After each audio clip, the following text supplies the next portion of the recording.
স্বরাষ্ট্রমন্ত্রী তার নিজের এলাকায় মাদক বন্ধ করতে পারে না, সে সারা দেশের মাদক কিভাবে বন্ধ করবে? বাংলাদেশে একটা নির্বাচন হয়েছে ফেব্রুয়ারিতে, সেই নির্বাচন দুইটা নির্বাচন ছিল। কয়টা নির্বাচন? দুইটা নির্বাচন ছিল, গণভোট এবং আপনারা এমপিতে ভোট দিয়েছেন। গণভোটে হ্যাঁ এবং নাতে ভোট ছিল, সংস্কারের পক্ষে অথবা বিপক্ষে। বাংলাদেশের 70% মানুষ হ্যাঁ এর পক্ষে ভোট দিয়েছে, সংস্কারের পক্ষে ভোট দিয়েছে। কিন্তু এই সরকার, এই বিএনপি সরকার গণভোট এবং জুলাই সনদকে এখন অস্বীকার করছে, জনগণের সাথে প্রতারণা করছে, জাতির সাথে গাদ্দারি এবং বিশ্বাসঘাতকতা করছে। প্রিয় এলাকাবাসী, আমরা 5টা দাবি নিয়ে এসেছি। এই গণভোটের গণরায় বাস্তবায়ন করতে হবে, যার মাধ্যমে সংস্কার হবে, দেশে পরিবর্তন হবে, যেটা আপনার আমার আকাঙ্ক্ষা ছিল জুলাই গণঅভ্যুত্থানে। যে আকাঙ্ক্ষার কারণে আমরা এই পরিবর্তন দেখার জন্যই শেখ হাসিনার বিরুদ্ধে রাজপথে নেমেছিলাম। দ্বিতীয়ত, আমরা তরুণদের কর্মসংস্থানের দাবি জানিয়েছি। তৃতীয়ত, আমরা বলেছি যে বাংলাদেশের এই যে বিদ্যুতের সংকট, আপনাদের এলাকায় কি বিদ্যুৎ আছে? ঘরে ঘরে বিদ্যুৎ আছে? লোডশেডিং হয়, দৈনিক 7 থেকে 8 ঘন্টা করে লোডশেডিং হয়।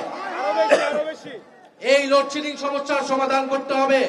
এই সরকার কমিটমেন্ট দিয়েছিল, প্রতিশ্রুতি দিয়েছিল তারা বিদ্যুতের সমস্যার সমাধান করবে, কিন্তু এই যে বাজেট দিয়েছে, এই বাজেটে আমরা এমন কিছু দেখি নাই তারা বিদ্যুতের সমস্যার সমাধান করতে হবে। ফলে অবশ্যই ঘরে ঘরে বিদ্যুৎ দিতে হবে এবং দ্রব্যমূল্যের নিয়ন্ত্রণ করতে হবে, মানুষের নিয়ন্ত্রণে অধীন আনতে হবে। এছাড়া সারা দেশে আইন শৃঙ্খলার বেহাল দশা। আপনারা জানেন যে কয়েকদিন আগে সংসদে স্বরাষ্ট্রমন্ত্রীকে তার নিজের দলের এমপি বলেছিলেন মাদক কারবারির সূতিকাগার হচ্ছে সেই কক্সবাজার থেকে।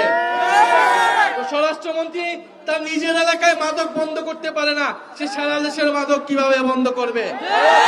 সে সারা দেশের আইন শৃঙ্খলা কিভাবে ঠিক করবে? ফলে এই যে কালীগঞ্জে মাদক কারবারি আছে কি নাই? আছে। প্রত্যেকটা জেলায় উপজেলায় মাদক কারবারি দিয়ে ভরপুর হয়েছে। ফলে স্বরাষ্ট্রমন্ত্রীকে বলবো, কক্সবাজারে মাদক বন্ধ করুন এবং সারা বাংলাদেশের সকল জায়গায় মাদক কারবারি বন্ধ করুন এবং দেশের আইন শৃঙ্খলা নিশ্চিত করুন।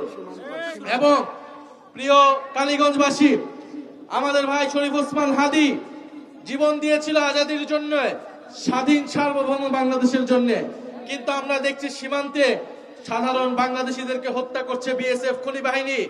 আমরা দেখছি সীমান্তে পুশিং হচ্ছে এবং এই সরকার যে নিজেদেরকে জাতীয়তাবাদী সরকার বলে, জাতীয়তাবাদের নামে ব্যবসা করে, সে সীমান্ত হত্যা বন্ধ করতে পারছে না, সে পুশিং বন্ধ করতে পারছে না। ফলে আমরা বলবো, সীমান্ত হত্যা বন্ধ করুন, জাতীয়তাবাদের নামে ব্যবসা বন্ধ করুন এবং বাংলাদেশের সীমান্তকে সুরক্ষা দিন। প্রিয় কালীগঞ্জবাসী, জুলাই গণ অভ্যুত্থান হয়েছিল আপনার আমার অংশগ্রহণের ফলে। এখন জুলাই গণ অভ্যুত্থানের পরে নতুন নতুন নেতা তৈরি হয়েছে, নতুন নতুন নেতৃত্ব আসছে। শিলং থেকে, লন্ডন থেকে নেতৃত্ব দেওয়া হয়েছিল নাকি জুলাই গণ অভ্যুত্থান। ফলে ভালো আপনারা নেতৃত্ব দিয়েছেন, আপনারা এখন জুলাইয়ের আকাঙ্ক্ষা বাস্তবায়ন করুন, আপনারা জুলাই সনদ বাস্তবায়ন করুন, আপনারা সংস্কার বাস্তবায়ন করুন। যদি জুলাই সনদ বাস্তবায়ন করতে না পারেন, যদি বিচার করতে না পারেন, তাহলে জুলাইয়ের নেতৃত্বের দাবিদার এ কথাটি ভুলেও মুখে আনবেন না। জুলাই জাদুঘর খুলে দিন এবং যারা জুলাই গণ অভ্যুত্থানে হত্যাকাণ্ড চালিয়েছিল তাদের বিচার নিশ্চিত করুন। আপনারা যে বিভিন্ন জেলায় উপজেলায় মামলা বাণিজ্য করেছেন, নিরীহ মানুষের নামে মামলা দিয়ে আপনারা দুর্নীতি এবং লুটপাট করেছেন, সেই হয়রানি থেকে মানুষকে মুক্ত দিয়ে যারা প্রকৃত অপরাধী তাদেরকে গ্রেফতার করে বিচারের আওতায় আনুন এবং কালীগঞ্জের এলাকার মানুষের যে সাধারণ মানুষের যে সমস্যা আছে সেই সমস্যা নিরসন করুন।